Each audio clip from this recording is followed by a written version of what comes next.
So if you're facing an error code 403 on your Roblox, in this video, I'm going to show you how you can fix that.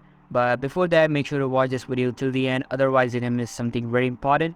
So let's jump right into it. Alright, so the first thing all you need to do here, you're going to press Windows plus R. And after that, it will get you this run box. So over here, you have to type %temp%. And these all are basically the cache files. So these all are the unnecessary files which are getting extra storage. So you're gonna select all of these by pressing Ctrl+A and you're gonna hit delete.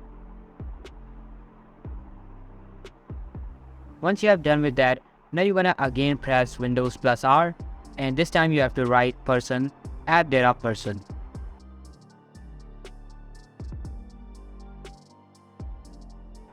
And you have to move back, tap on app data, then you're gonna go to local, and here you will find Roblox folder. So you have to just simply delete that folder. Now if you're facing this error, so most probably your Roblox is running in the background, so you have to close that out, and after that click on try again and it will be deleted.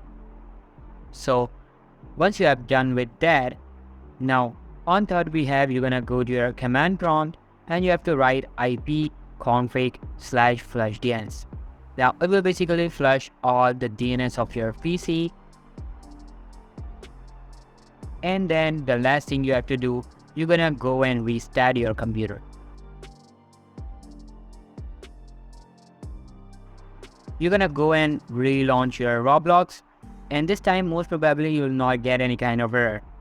So if you found this video helpful guys, then make sure to give this a huge thumbs up. Subscribe to our channel. I'll be meeting you in the next one. See you soon. Bye.